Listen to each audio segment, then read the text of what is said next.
Hello everyone, अस्सलाम वालेकुम, नमस्ते, सत श्री अकाल एंड जय श्री राम।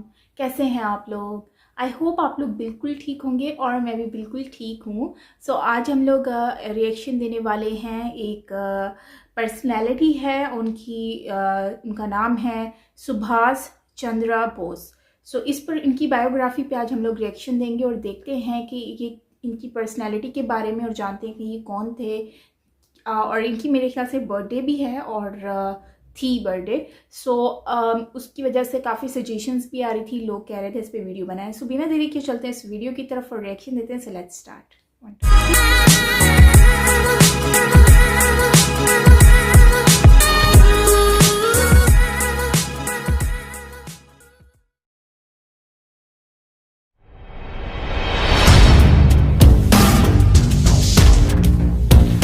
एक मजबूत दीवार को अगर एक ही हथौड़े में गिरा दिया गया है तो जरूरी नहीं कि उसी हथौड़े से वो गिरी थी। उस गुलामी की दीवार पे पहले कई हथौड़े पड़े थे।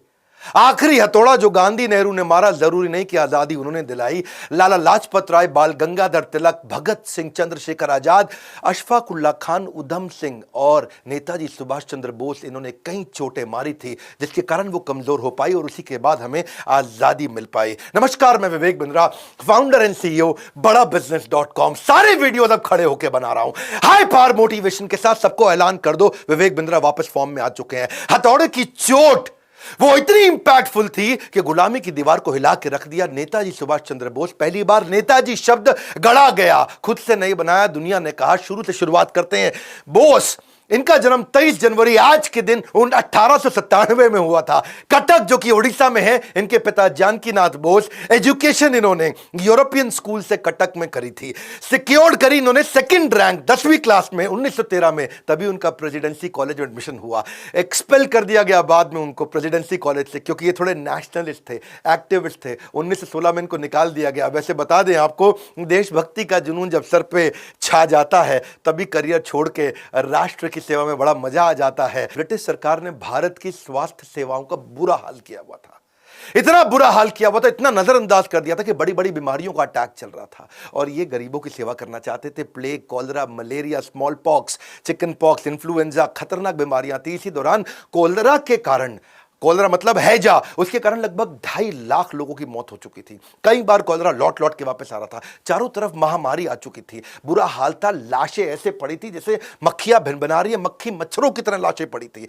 मां अपने बच्चे की लाश को लेकर के गोद में रोए जा रही थी और दूसरी तरफ इन्होंने देखा कि बेटा अपने पिता की लाश में के पास बैठ करके जोर जोर से रो रहा है। इनका दिल एकदम पसीज गया, ये घबरा गए। लावारिस पड़ी लाशों को उसके बाद लेके जाते थे, ये उनका अंतिम संस्कार किया करते थे। सहमे पड़े थे। वहीं ये प्रण लेते हैं कि मैं सब चीजों को ठीक करूंगा और भारत को सपनों का भारत बनाऊंगा। ये जो समय था ये इनकी कॉलेज का समय था जब ये समाज सेवा किया करते थे। तो जिंदगी के दो हिस्से बने। शुरुआत का समाज सेवा का हिस्सा था, उसको बोलते हैं स्पिरिचुअल सर्विट्यूड। बाद में बना इनका सोशल एटीट्यूड। पर समाज सेवा के दौरान भी, उस समय भी ये इतने बढ़िया लीडर थे कि इनको स्टूडेंट काउंसिल का हेड बना दिया कॉलेज में। और वहां पे अंग्रेज प्रोफेसर हुआ करते थे और भारतीय बच्चों के साथ बहुत दुर्व्यवहार करते थे। मिस्टर ओ नाम के एक प्रोफेसर थे, स्टूडेंट को बिना बात के, इंडियन स्टूडेंट को पीट दिया करते थे। इतना पीटते थे उनको, तो ये बात जब नेताजी के पास गई तो ये प्रिंसिपल के पास जाके शिकायत करी कि भाई ये क्यों अंग्रेज प्रोफेसर भारतीय बच्चों को पीट रहे हैं, क्यों? उन्होंने प्रश्न किया तो प्रिंसिपल ने कहा, अच्छा, प्रिंसिपल को बोले माफी मांगने को बोल दो, उनको माफी मांगनी पड़ेगी। प्रिंसिपल ने कहा यार क्यों माफी मंगवा रहे हो, डिपार्टमेंट हेड है, कोई बात नहीं, ऐसा होता रहता है। नेताजी ने कहा मैं स्ट्राइक करूंगा। कुछ नहीं हुआ, फिर इनको स्ट्राइक करनी पड़ी और जब स्ट्राइक करी तो बात अखबारों में आ गई। अखबारों में आ गई तो उनको आके माफी भी मांगनी पड़ी। लेकिन मिस्टर ओ फिर भी नहीं सुधरे, माफी मांगने के बावजूद नहीं सुधरे। वो कई बार और बच्चों को उन्होंने पीट दिया और इस बार जब उन्होंने पीटा तो बच्चों ने उल्टा पीट डाला उनको। फिर बात जब प्रिंसिपल के पास गई तो प्रिंसिपल बोले आपने पीठ पीछे वार किया है। और नेताजी बोले पीठ पीछे नहीं, सामने से वार किया है, कायर नहीं है हम।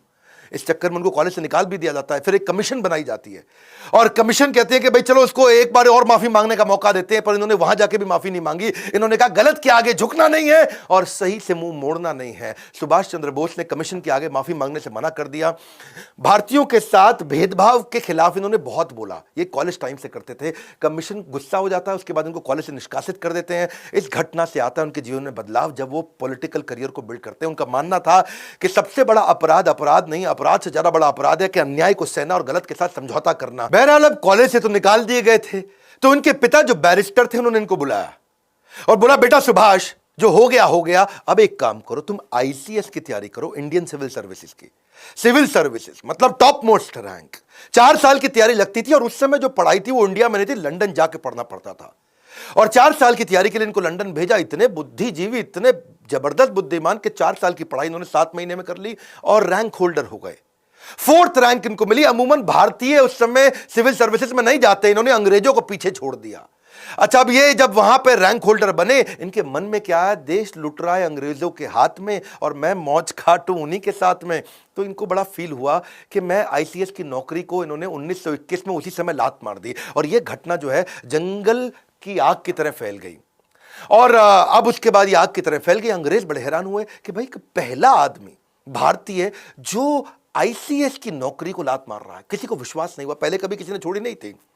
इनके पिता ने, बड़े भैया ने, सबने समझाया, पर जब राष्ट्र प्रेम का शोला दिल में घर कर जाता है, फिर दुनिया का हर सुख फीका नजर आता है।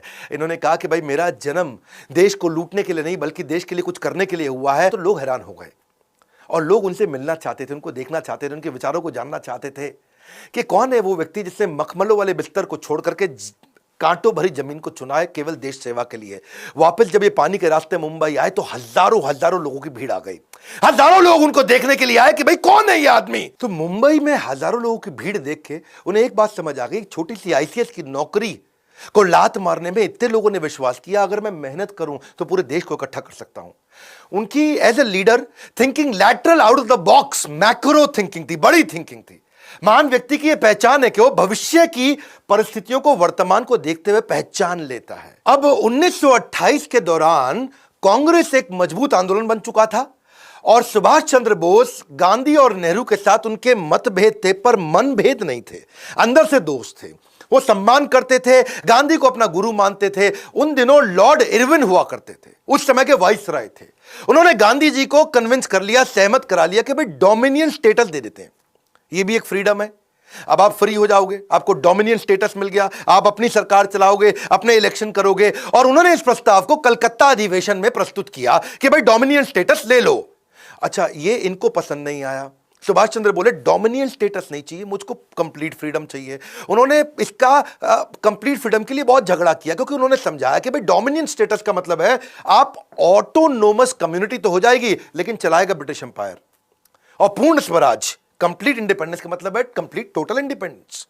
भाई सरकार अगर भारतीय चलाएंगे और पॉलिसी ब्रिटिश हुकूमत देगी तो डोमिनियन स्टेटस का क्या फायदा। अगर सरकार चलाने और पॉलिसी बनाने दोनों के अधिकार भारतीयों को मिलेंगे, उसी का फ्रीडम हमारे को चाहिए। क्योंकि डोमिनियन स्टेटस का एक ही मतलब है कि आप कोई डिसीजन नहीं ले सकते डिफेंस पे, कम्युनिकेशन पे और फॉरेन रिलेशन पे, लेकिन अगर कंप्लीट फ्रीडम मिल गया तो आप कोई भी डिसीजन ले सकते हो। तो डोमिनियन स्टेटस का प्रभाव ऐसा पड़ता कि भारत अपनी ना तो सैन्य शक्ति पे काम कर सकता था, भारत दूसरे मुल्क के साथ अगर कोई व्यापारिक रिश्ते बनाना है तो वो खुद से कर नहीं सकता, ब्रिटिश असेंबली से जाकर उसको परमिशन लेनी पड़ेगी। तो नेताजी बिल्कुल क्लियर थे, भाई चाहिए तो अपने को पूरा ही चाहिए। भारत खुद से किसी भी तरीके का अगर कानून ही नहीं बना सकता, ब्रिटिश हुकूमत जब चाहे जिसको चाहे, अभी नेहरू तुम हटो, पटेल तुम हटो, ये ब्रिटिश के हाथ में था। उनको नहीं चला कि भाई जब चाहे हटा दे, जब चाहे रख ले। तो कुल मिलाकर के ये इतने बड़े इन्फ्लुएंसर 1928 तक बन चुके थे कि इन्होंने गांधी नेहरू दोनों को कन्विंस कर लिया। और नतीजा ये हुआ कि पिछले साल तो कलकत्ता अधिवेशन में अभी तो बहस ही चल रही थी, अब इन्होंने अगले साल लाहौर अधिवेशन में 1930 के अंदर पूर्ण स्वराज के लिए झंडा फहरा दिया और तय कर लिया भाई इससे कम कुछ नहीं, अपने को कंप्लीट इंडिपेंडेंस चाहिए, कोई डोमिनियन फॉमिनियन नहीं चाहिए। अब जैसे जैसे समय बढ़ रहा था, नेताजी का कद भी बढ़ता जा रहा था। 1939 का समय आया और तब गांधी जी को अच्छा नहीं लग रहा था कि ये थोड़े गरम दल वाले बन रहे थे, क्योंकि गांधी नेहरू वगैरह तो थोड़े नरम दल के थे और ये चाहते थे कि भाई अब दुनिया भर में लड़ाइयां हो रही है तो अब हमें भी लड़ना चाहिए, क्योंकि वर्ल्ड वॉर 2 का टाइम आ गया है। इस समय अंग्रेज कमजोर हो जाएंगे, क्यों नहीं उनको हरा दिया जाए इस टाइम पे, इस टाइम उनको तोड़ा जाए। गांधी बोले नहीं नहीं, मुझे आपका तरीका पसंद नहीं, क्यों ना इलेक्शन करा ले।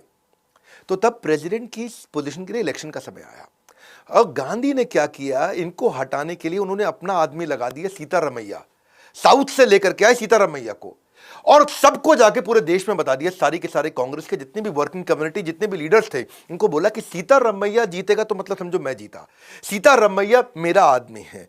और उन्होंने सीतारमैया के लिए कैंपेन करना शुरू कर दिया। इधर नेताजी सुभाष चंद्र बोस भी उनका आशीर्वाद लेकर के इलेक्शन के लिए आगे बढ़े। और जब चुनाव के नतीजे आए तो सब हैरान हो गए। गांधी जी की उम्मीदों के विपरीत नतीजे आए। सीतारमैया को 1375 सीट मिली, सुभाष चंद्र बोस को 1580 सीट मिली। आपको यहां समझना पड़ेगा, यहां समझिए कि सुभाष चंद्र बोस का कद बहुत बढ़ चुका था। लोग गांधी से ज्यादा उनको पसंद करने लगे थे। यह ध्यान देने वाली बात है। गांधी जी नाखुश हो चुके थे। वो बोले कि सीतारमैया की हार मतलब मेरी हार है। वो चाहते नहीं थे सुभाष चंद्र बोस जीते, क्योंकि सुभाष चंद्र बोस से उनको नाराजगी नहीं थी, लेकिन दोनों की विचारधारा अलग होने के कारण गांधी उनको प्रेम तो करते थे पर चाहते नहीं थे कि ये रहें, क्योंकि गांधी प्रेम से चलाना चाहते थे। गांधी बोले कि इस समय हमारा शत्रु समस्या के अंदर है, वर्ल्ड वॉर 2 की तरफ जा रहा है, तो अब हमारे को उसे तंग नहीं करना चाहिए। सुभाष चंद्र बोले ये क्या तरीका हुआ, जब पूरी दुनिया लड़ रही है तो आप क्यों इधर थप्पड़ मार लो, इधर थप्पड़ मार लो। अब जीत तो गए थे ये सुभाष चंद्र बोस, लेकिन गांधी ने इन पे प्रेशर डाला कि अब आप रिजाइन कर दो, आप इस्तीफा दे दो। एक सच्चे शिष्य एकलव्य की तरह अपने गुरु महात्मा गांधी के चरणों में आकर के उन्होंने त्याग पत्र दिया। बहरहाल सुभाष चंद्र बोस उनको बोले कि मैं जानता हूं कि हमारे रास्ते अलग अलग हो सकते हैं, पर हमारा मकसद एक ही है। पर अब इनको क्योंकि बाहर कर दिया गया, तो अब कांग्रेस तो उनको सपोर्ट कर नहीं रही थी, क्योंकि ये बाहर हो गए थे। 12 बार इनको जेल में डाला गया। अंग्रेजों ने इनको बहुत तंग किया। ये जब बाहर आए तो इनके घर पे सीआईडी लगा दी और इनके घर पे नजर रखी जा रही थी कि सुभाष चंद्र बोस कुछ करे नहीं। सुभाष चंद्र बोस ने सोचा कि अब देश में बात नहीं बन रही है। इन्होंने कांग्रेस को एनकरेज किया कि आप करते रहो जो कर रहे हो, आप गांधी को सपोर्ट करो। ये इतने इंटेलेक्चुअल थे, इतने बुद्धिमान थे कि ये बाहर निकल आए देश से। इन्होंने मन सोचा कि मैं देश से बाहर निकल करके मैं क्यों नहीं ग्लोबल अलायंसेस बिल्ड करूं, ग्लोबल जियोपॉलिटिकल एडवांटेजेस लेके आऊं। मेरी बात सुनना ध्यान से। उस समय वर्ल्ड वॉर 2 में ना 2 तरह की लड़ाइयां थी। एक था एक्सिस अलायंस, एक अलाइड पावर। एक्सिस अलायंस में कौन था? Germany, Italy, Japan. ये वर्ल्ड वॉर 1 में भी हारे थे, 2 में फिर इकट्ठे आ गए। अलाइड पावर में कौन था? वहां पे था भाई इंग्लैंड, फ्रांस, पोलैंड, यूएसए और सोवियत यूनियन। ये एक साथ थे। ये वर्ल्ड वॉर 1 में भी जीते थे, ये दोबारा एक साथ आ गए थे। अब इन्होंने सोचा कि दूसरा वर्ल्ड वॉर शुरू हो गया है और भारत के अगेंस्ट है ब्रिटेन। ब्रिटेन है एलाइड पावर। अब ब्रिटेन एलाइड पावर है तो मैं क्यों नहीं एक्सिस में किसी का सपोर्ट ले लूं।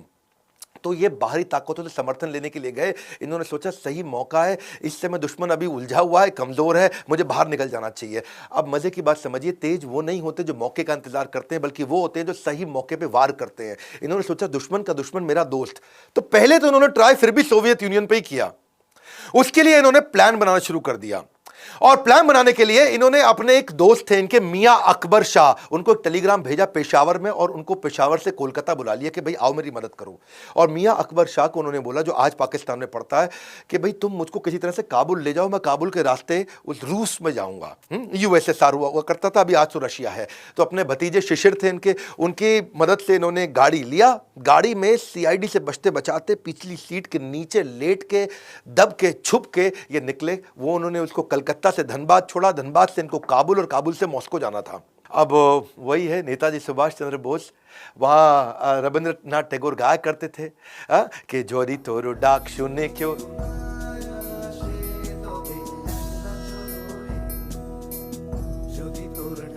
तो ये अकेले चल पड़ते रहे। जोधी तोरो डाक, अगर तेरी आवाज सुन के कोई ना शेन, अगर कोई नहीं आता है तो तौबे अकेला चलो रे। सारी जुगत लगा के सुभाष चंद्र बोस जर्मनी पहुंच गए हिटलर से मिलने के लिए। हिटलर से अपॉइंटमेंट लेने की इन्होंने बहुत कोशिश करी, बड़ी मुश्किल से इनको अपॉइंटमेंट मिली। जब ये जाके वहां बाहर ड्राइंग रूम में बैठे तो अचानक एक आदमी आया, मतलब हिटलर आए और आके बोले, हेलो मैं हिटलर हूं, और अपना हाथ मिलाने के लिए आगे बढ़ाया। सुभाष चंद्र बोस जवाब देते हैं, मेरा नाम सुभाष है, मैं भारत से आया हूं और मैं आपसे नहीं, मैं हिटलर से मिलना चाहता हूं। हिटलर हैरान हो गए, कह रहे मैं ही तो हिटलर हूं। फिर वो वापस लौट के चले गए अंदर। अंदर से एक दूसरा आदमी आता है, फिर आके हाथ मिलाता है, हेलो मैं हिटलर हूं, बताइए। तो सुभाष चंद्र बोस फिर खड़े हो गए, नमस्कार मैं सुभाष चंद्र बोस भारत से आया हूं, मुझे आपसे नहीं, मुझे हिटलर से मिलना है। सब हैरान हो गए, अरे ये क्या चक्कर है, हिटलर तो आए मिलने के लिए। सुभाष चंद्र बोस ने मना कर दिया मिलने के लिए, बोले मैं हिटलर से मिलना चाहता हूं। अब 3-4 जब लोग आए और सबको उन्होंने बोल दिया मैं आपसे नहीं, मैं हिटलर से मिलना चाहता हूं, तो हिटलर ने असल में अपने 4-5 बहरूपिये बना रखे थे। उसको अपनी जान का खतरा रहता था। और सुभाष चंद्र बोस हर बार पहचान गए। असली हिटलर को जब ये बात पता चली तो उसकी बुद्धि चकरा गई और वो बाहर आए। उनके लिए यह पहली बार हुआ पूरी पृथ्वी पे कि किसी आदमी ने पहचान लिया कि यार ये तो असली हिटलर नहीं है। तो वहां करके उन्होंने अपना दूरी से वहां खड़े हो गए और दूर पे आके खड़े होकर के इनको देखने लगे कि क्या चक्कर है, ये पहचानता कैसे। तब सुभाष चंद्र बोस खड़े हो गए और दूर से खड़े हो गए हिटलर उनको बोले कि बताइए क्या बात है, क्यों मिलना चाहते हैं। और तभी सुभाष चंद्र बोस मुस्कुरा के आगे बढ़े, बोले नमस्कार, मैं सुभाष चंद्र बोस भारत से आया हूं। मैं आपका बहुत धन्यवाद करना चाहता हूं हिटलर कि आपने मुझसे मिलने का मुझे ये अवसर दिया। हिटलर हैरान, क्या पहचान गया ये? अब बिल्कुल ठीक पहचाना। पूछा कि भाई तुमने मुझे पहचाना कैसे? सारी बात छोड़, पहले ये बताओ पहचाना कैसे? आज तक दुनिया में कोई पहचान नहीं पाया। मेरे यही सारे कॉपी जो मेरे हिटलर के होते हैं ये दुनिया भर में घूमाते हैं, सारे काम कराते हैं, तुमने पहचान लिया। तो तभी सुभाष चंद्र बोस बोले कि भाई मैं आपसे मदद मांगने आया था, मैं आपके चौखट पर आया हूं और आपका स्वभाव थोड़ा गर्वात्मक होना चाहिए, थोड़ा गर्व वाला होना चाहिए। और आप आके पहले हाथ बढ़ा देते थे कि मैं हिटलर हूं बताइए। तो मैं उसी से समझ गया कि हिटलर के पास एक किसी पराधीन देश से, भारत जो कि परतंत्र है, वहां से कोई मदद मांगने आया। तो आपके चेहरे में वो गर्व नहीं दिख रहा था। तो आपके जो कॉपी थे वो राइट बिहेवियर नहीं डिस्प्ले कर रहे। और हिटलर की बुद्धि चकरा गई। बोला ऐसा इंटेलिजेंट आदमी कभी नहीं देखा, इसको क्या बोलते हैं एक्यूरेट जजमेंट। और इसके बाद इस मुलाकात से हिटलर इतना प्रभावित हुआ कि जो युद्ध बंदी इन्होंने बना रखे थे, युद्ध बंदी जो 4000 इन्होंने अंग्रेजों से जीते थे, उनको उन्होंने फ्री कर दिया और वो वहां से आजाद हिंद फौज में ज्वाइन किए नेताजी सुभाष चंद्र बोस के साथ में। हिटलर ने इनको हेल्प करी और इन्हें कहा कि देखो अगर आप आगे बढ़ना चाहते हो, जीतना चाहते हो, भारत जर्मनी से बहुत दूर है और जापान एक्सेस पावर है, हम लोग के साथ की पावर है। मैं जापान में बात करवा देता हूं, आपकी कुछ सिस्टम्स तय करते हैं कि मैं आपको जापान भेजता हूं यहां से और वहां से आप टीम बनाई, क्योंकि जापान आपकी मदद करेगा, जापान हम लोग के साथ का है और जापान भी अंग्रेजों के खिलाफ है। तो ये बड़ा मुस्कुराया, इनको बहुत अच्छा लगा। तो हिटलर ने इनके लिए बहुत अच्छा अरेंजमेंट किया। आप समझ सकते हैं बाकी लोग भारत में ज़्यादा पढ़े लिखे नहीं थे, लेकिन ये दुनिया भर में इंटरनेशनल अलायंसेस बिल्ड कर रहे थे। अंग्रेजों को भी पता लग गया अब तक कि ये इस समय जर्मनी में है और वहां से इन्होंने पूरी तैयारी करी। इनको हिटलर ने अपनी एक प्राइवेट बड़ी पनडुब्बी दी जिसमें इन्होंने जो जर्मनी की नौसेना की बड़ी पनडुब्बी थी और उसमें 90 दिन लगने थे। वो जहां पानी के ऊपर, पानी के नीचे सब तरह से ट्रैवल कर सकती थी। उससे इन्होंने इनको सुमात्रा द्वीप में भेजा, जो आजकल इंडोनेशिया का आइलैंड है, उसको जापान ने जीता हुआ था और जापानी सेना के कब्जे में था। ये वहां पहुंचे, हिटलर की मदद से पहुंचे, हिटलर के कारण पहुंचे। इमेजिन हिटलर को भी इन्फ्लुएंस कर पाए। सुमात्रा से फिर ये जो कि जापानीज आइलैंड है, अभी इंडोनेशिया के पास है, वहां से प्लेन से टोक्यो पहुंचे और वहां पहुंचने के बाद ये जानते थे कि जापान एशिया के अंदर अपना वर्चस्व के लिए लड़ाई कर रहा है। तो जापान के प्रधानमंत्री को जाके इन्होंने इन्फ्लुएंस किया। ऐसे इंटेलिजेंट लीडर्स नहीं थे जो इतने पढ़े लिखे थे, इतने इंटेलिजेंट थे। वहां जाके प्रधानमंत्री को साथ में बिठाया और उनको क्या बोला, देखिए भाई साहब, हिदेकी तोजो, एक बात समझ लीजिए कि एशिया तो एशियाई लोगों का होना चाहिए ना, एशिया में बाहर के गोरे कैसे आ गए। वो बड़ा मुस्कुराए, क्या जबरदस्त आदमी है, बात तो ठीक कह रहा भाई, एशिया तो एशियाई का होना चाहिए। तो हिदेकी को ये बात अच्छी लगी। फिर उन्होंने कहा कि भाई आपके भगवान बुद्ध है और हमारे यहाँ भी तो भगवान बुद्ध ही हैं, हमारे लिए कितने पूजनीय है, उस लिहाज से तो हम भाई भाई हो गए।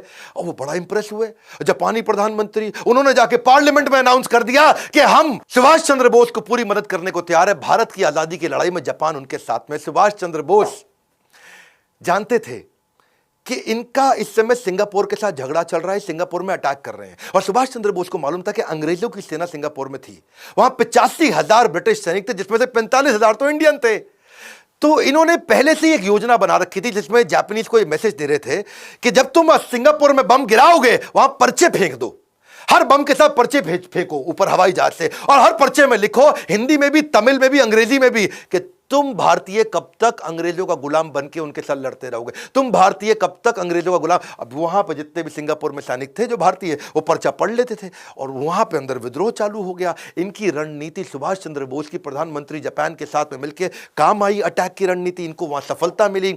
और अब इमेजिन करिए, जापानीज प्राइम मिनिस्टर तक को इन्फ्लुएंस कर दिया, उनको तक एक योजना समझा दी सिंगापुर पर अटैक करके। सिंगापुर अपना, अब सिंगापुर जापान का हो गया था। अब जैसे ही वो उनका हुआ, प्रधानमंत्री भी इनसे खुश थे।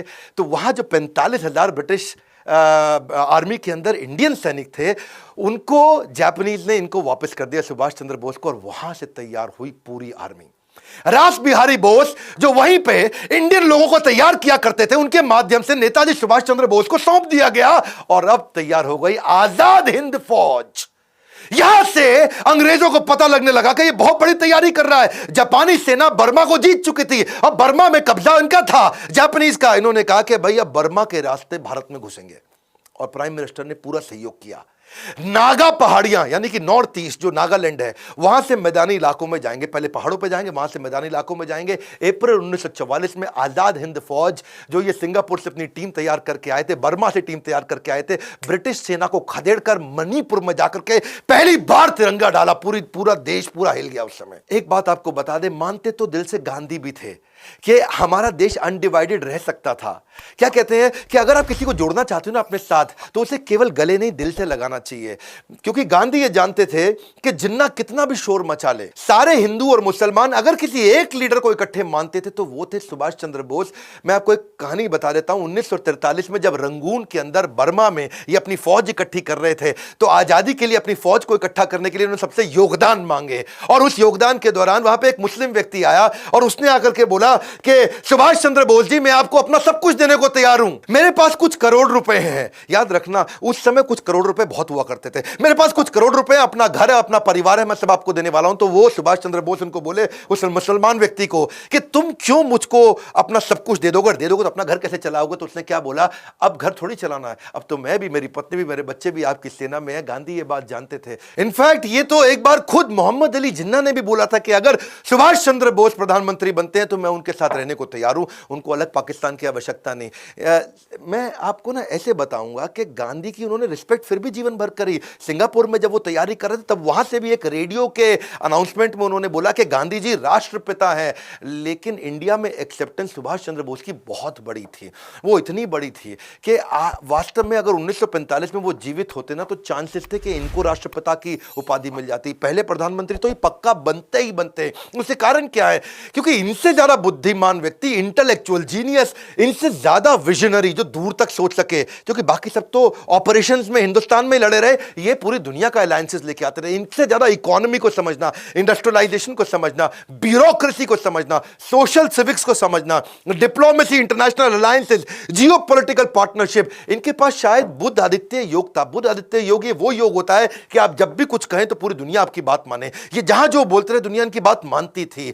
चांसेस थे कि अगर ये रहते तो उसके बाद पाकिस्तान बनता ही नहीं, पाकिस्तान भारत में ही होता। मैं फिर बता रहा हूं आपको, क्योंकि गांधी ये बोलते थे कि ये अनडिवाइडेड चाहते थे, और जिन्ना अगर कंट्रोल में आते तो केवल इन्हीं के कंट्रोल में आते, सुभाष चंद्र बोस के। जिन्ना और तो किसी के नहीं सुनते थे। पर दुर्भाग्यवश हुआ ये कि पीछे 1945 आ चुका था, वर्ल्ड वॉर में अमेरिका ने हिरोशिमा नागासाकी बॉम्ब डाल दिया जापान में। जापानीज लोग पीछे हो गए, लेकिन क्या आजाद हिंद फौज की याद है हमें कुर्बानी। भले ही इतिहासकारों ने नहीं लिखी इनकी कहानी, जितना कर सकते थे उससे बहुत ज्यादा सपोर्ट किया जापान ने, पर अब उसने सारा सपोर्ट वापस खींच लिया, क्योंकि संभव था ही नहीं। नेताजी सुभाष चंद्र बोस, इन्होंने पहले ऐसे व्यक्ति थे जिन्होंने महिलाओं की भी ब्रिगेड बनाई। झांसी की रानी लक्ष्मीबाई के नाम पे वो ब्रिगेड तैयार करी थी। अब इन्होंने नॉर्थ ईस्ट से सारी की सारी अपनी टीम को थोड़ा वापस बुलाया, क्योंकि पीछे से हमारे को आर्म्स, एम्युनिशन, खाना, वो सारी सप्लाई रुक गई थी। अब सुभाष चंद्र बोस जी इस समय ऑल्टरनेट प्लान को बिल्ड कर रहे थे। तो इन्होंने क्या सोचा, वियतनाम जापान के पास ही था, तो ये वहां से फ्लाइट लेकर के मॉस्को जाना चाहते थे। वर्ल्ड वॉर 2 लगभग खत्म हो चुका था हिरोशिमा नागासाकी के बाद। तो उन्होंने प्लान किया था यूएसएसआर के साथ मैं नए अलायंसेस बिल्ड करूंगा, कुछ नई स्ट्रैटेजी लेके, नई योजना से। जब वहां जाने लगे, अब वियतनाम से मॉस्को जाते वक्त खबर ऐसी आई कि ताइवान रास्ते में, ताइवान के एयरपोर्ट के पास उनका जहाज क्रैश हो गया और उसमें देहांत हो गया। खैर, इसमें बहुत सारी बातें थी, वो उनका देहांत हुआ कि नहीं हुआ इसकी बात बाद में करूंगा। पर भारत में अंग्रेजों ने हमारी सारी लीडरशिप को उठा लिया, पकड़ लिया। वो क्राइम वॉर के तहत हमारे यहाँ के जो आर्मी के अधिकारी थे, जो आजाद हिंद फौज के थे, उनको सबको पकड़ा उन्होंने और देशद्रोह के आरोप में उन पे मुकदमे चलाने लगे। यहाँ पे नेताजी अब तक बहुत काम कर चुके थे और पूरी दुनिया में खबर फैल चुकी थी कि उनका देहांत हो चुका है, अब वो जीवित नहीं है। अब ये थोड़ा मनोबल टूट रहा था, लेकिन गुस्सा भी बहुत बढ़ रहा था। इनके जो 3 सबसे इंपॉर्टेंट सीनियर लीडर्स थे, जिसमें शाहनवाज हुसैन, गुरबख्श सिंह ढिल्लों, ये पंजाबी थे, और पीके सहगल, ये तीनों के करेज ऐसे थे कि जब इनको अंग्रेजों ने दिल्ली में बुला के तंग करना शुरू किया और इन्होंने बड़ी मजबूती के साथ बोला कि हम आजाद हिंद फौज के लिए लड़के हमने ठीक किया, तो वहां पे ये बातें अखबार में आनी थी, अखबार में आ गई। अब नेताजी सुभाष चंद्र बोस का देहांत हो गया, यहां ये सब पकड़े गए, तो ये गुस्सा भारत में बढ़ने लगा। कैसे नेताजी सुभाष चंद्र बोस सबसे बड़े कंट्रीब्यूटर माने जाएंगे हमारे देश की आजादी के लिए, ये आपको ऐसे पता चलेगा कि तुरंत अगले हर हफ्ते में नई नई खबरें आने लगी। रॉयल नेवी जो थी, जो ब्रिटिश की नेवी थी, ब्रिटेन की नेवी, वहां पे अंदर से ही बगावत होने लगी। जितने भारतीय सैनिक थे रॉयल नेवी के पास में, सबने बोल दिया अब हम तुम्हारे साथ में नहीं है। जब वो सब खबरें आई तो रॉयल एयरफोर्स मतलब जो ब्रिटेन के पास एयरफोर्स थी, यानी कि जिसमें भारतीय सैनिक काम करते थे, वहां पर भी बगावत होनी शुरू हो गई। ये कुल मिला के लगभग 20,000 सैनिकों की बगावत पब्लिक में आई, और वो खिलाफत और बगावत और बढ़ी तो सारे सैनिकों में गुस्सा आने लगा। उससे क्या हुआ, तो जय हिंद के नारे जब बहुत तेज हुए तो सब प्रभावित होते होते रॉयल एयरफोर्स बची थी, वहां पे भी बगावत बढ़ी। रॉयल एयरफोर्स और रॉयल आर्म फोर्स के बाद में बची ब्रिटिश इंडियन आर्मी, वहां विद्रोह चालू हो गया। अब ये विद्रोह पूरा फैल गया, सारे के सारे लोग गुस्से में आ चुके थे, और अंग्रेजों को अंदर लगने लगा कि भाई अब इन पे भरोसा करना संभव नहीं है। भारत में ब्रिटेन की जो आर्मी थी, सुनिएगा, भारत में जो ब्रिटेन की आर्मी थी वो केवल 40,000 लोगों की थी, इंडियन सोल्जर 25 लाख थे। अब वो 40,000 जरा से, और भारतीय सैनिक 25 लाख, वो 25 लाख को ये 40,000 कंट्रोल करते थे। अब वो 25 लाख तो छोड़ो, अब इस विद्रोह के बाद वो 25,000 के साथ भी लड़ने लायक नहीं बचे थे ब्रिटिशर्स।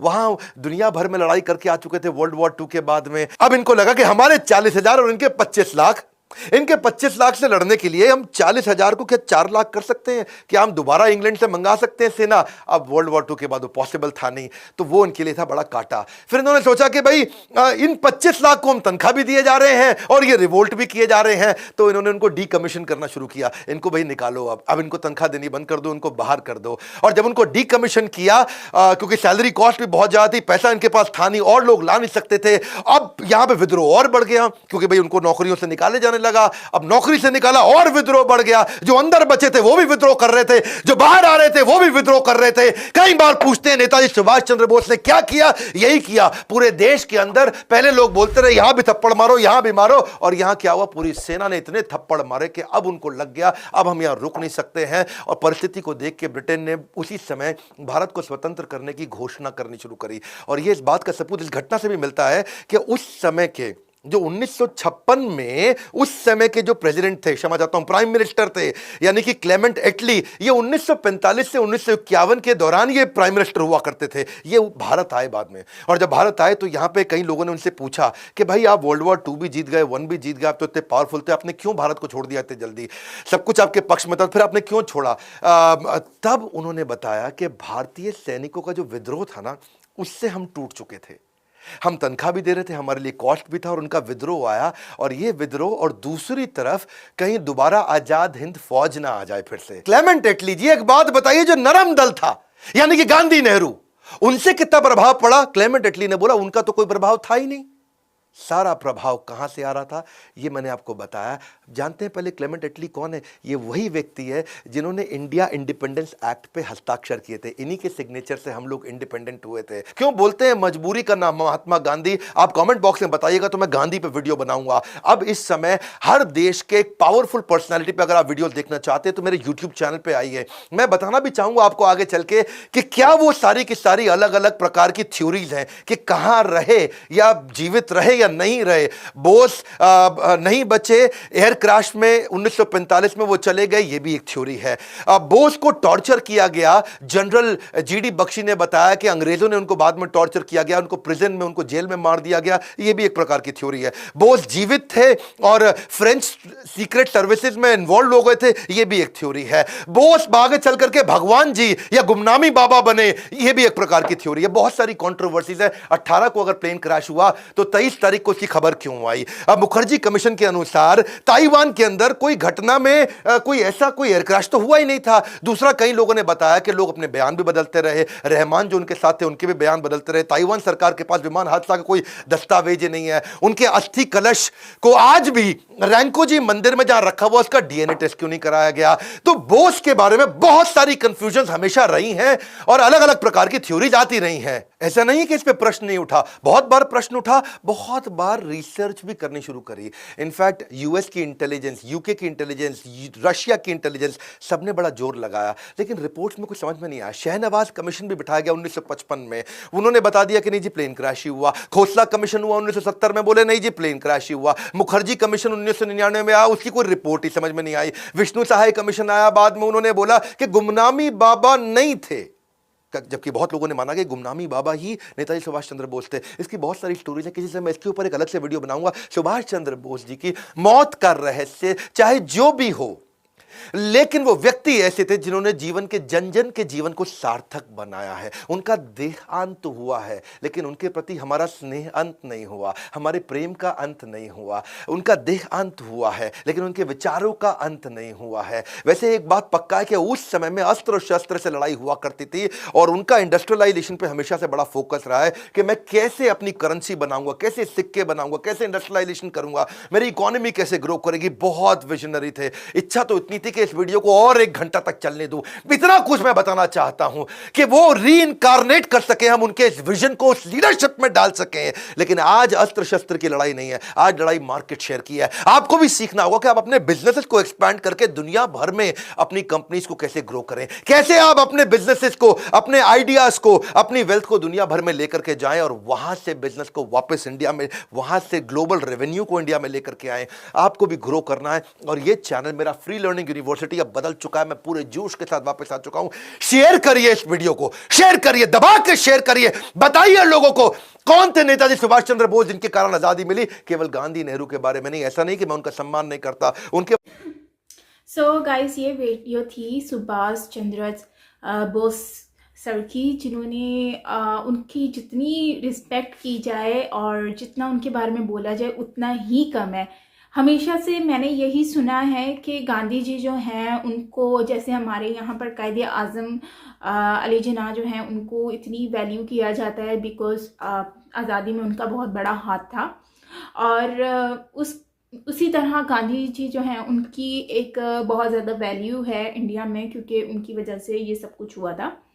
लेकिन मुझे ये रियलिटी मालूम नहीं थी कि सुभाष चंद्र जी जो हैं वो कौन हैं, उनके बारे में, क्योंकि इतना इसके बारे में सिर्फ गांधी जी के बारे में ही सुना है, पढ़ा है।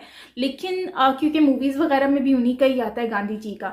लेकिन ये बात मानना कि to be honestly Gandhi ji से अगर हम कंपेयर करते हैं, मैं ये नहीं कह रही कि गांधी जी, इस वीडियो को देखने के बाद, इनकी सारी चीज़ें सुनने के बाद, मेरे माइंड में जो चीज़ आती है वो यही है कि अगर गांधी जी जो हैं उनको मतलब कि भारत का एक मतलब कि उनको जितनी वैल्यू दी जाती है, तो मैं ये कहूँगी कि सुभाष चंद्र बोस जो हैं उनको अगर हम गॉड फादर ऑफ इंडिया कहें तो वो कम नहीं होगा, क्योंकि उन्होंने इतनी जो स्ट्रगल की है, स्ट्रगल लाइक अपनी कंट्री के लिए हमेशा से ही कुछ ना कुछ उनके माइंड में चलता रहता था। गांधी जी से जब उन्होंने अपने आप को मतलब कि अलग हो गए उनसे, फिर उसके बाद वो जर्मनी गए, और जर्मनी का रास्ता इतना लंबा होगा, गाड़ी में अगर वो गए हैं, जैसे कि गाड़ी का ही उन्होंने दिखाया था, तो गाड़ी में भी अगर गए हैं, डिग्गी में इतनी स्ट्रगल करके गए हैं, कितना लंबा ऐसा उन्होंने वक्त गुजारा होगा। फिर वहाँ जाकर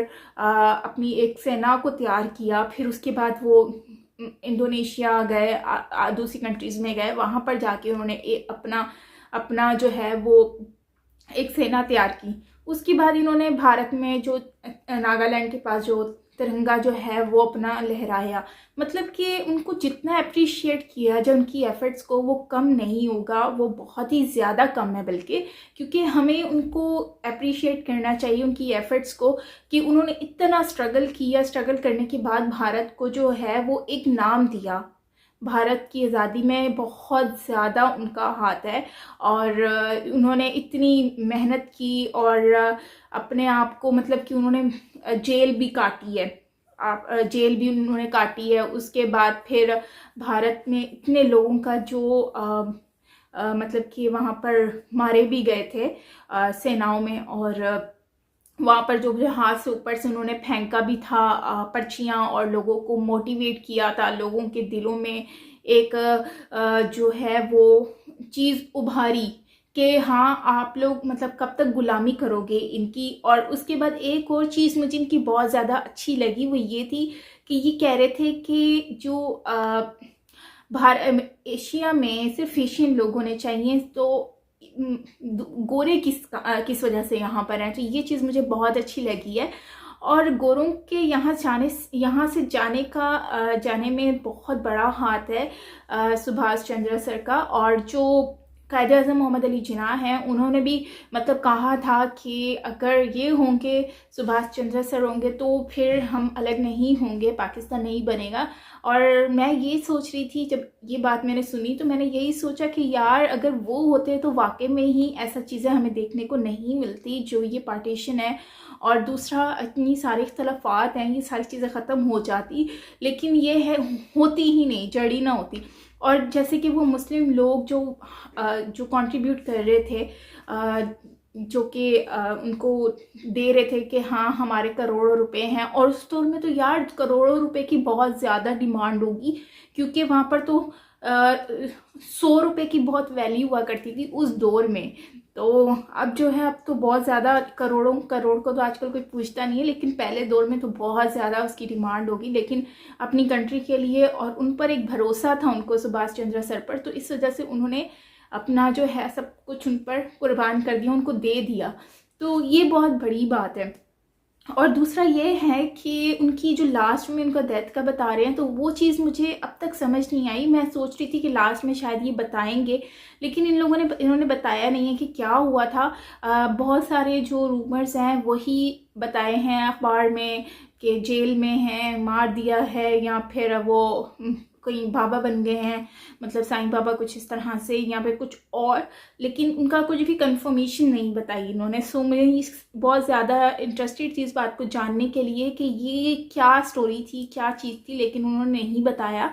बट अगर आप लोगों के पास इसके बारे में कोई आंसर हो तो प्लीज़ ज़रूर कमेंट बॉक्स में लिखिएगा, ताकि मुझे आइडिया हो कि इसमें क्या मतलब कि उनका डेथ की जो रीज़न था वो क्या था। क्या वो जहाज़ में उनकी डेथ हुई थी, या फिर क्लैश में हुई थी, या फिर क्या हुआ, क्या था उनके साथ, यहाँ पर उनका क्या सिनेरियो था सारा। अगर आप में से किसी को भी कुछ आइडिया हो तो प्लीज़ ज़रूर बताइएगा। मैं बहुत ज़्यादा एक्साइटेड हूँ जानने के लिए। एक्साइटेड मतलब मैं दिल से जानना चाहती हूँ कि ऐसा क्या हुआ था। इतनी अच्छी पर्सनैलिटी है, सो मुझे इसका एंड पता होना चाहिए कि उनके एंड में क्या हुआ था। वैसे तो बहुत सारी पर्सनालिटीज़ हैं जो हमारे सामने हैं, और हमने उनकी वीडियोस भी देखी हैं, उनके बारे में जाना है, उनकी स्ट्रगल के बारे में। लेकिन इनके बारे में जानकर मुझे एक खुशी हो रही है कि मेरी नॉलेज में बहुत ज़्यादा इजाफा हुआ है कि ऐसे इंसान जिन्होंने मतलब कि इतना एशिया में जो गोरे हैं, जो अंग्रेज़ थे, उनके जुल्म से लोगों को बचाने में बहुत ज़्यादा काम किया है। हालांकि वो चाहते तो वो चुप करके बैठ भी सकते थे, लेकिन गांधी जी से वो अलग होने के बाद उन्होंने अपना जो मेन स्ट्रगल है उन्होंने तब शुरू की जब वो गांधी जी से अलग हुए। और उनको अकेले होकर उन्होंने फिर भी अपना जो एम है उसको दिमाग में रखा हुआ था, और वो उनको कंटिन्यू कर वो चलते गए और अपनी मंजिल को पहुंच ही गए। उनका जो मकसद था मेन वो पूरा हो गया। सो खैर, ये थी हमारी आज की वीडियो गाइज। आई होप आपको अच्छी लगी होगी। मुझे बहुत ज़्यादा अच्छी लगी है। और मिलते हैं नेक्स्ट वीडियो के साथ। अपना बहुत सारा ख्याल रखिएगा। तब तक के लिए बाय बाय।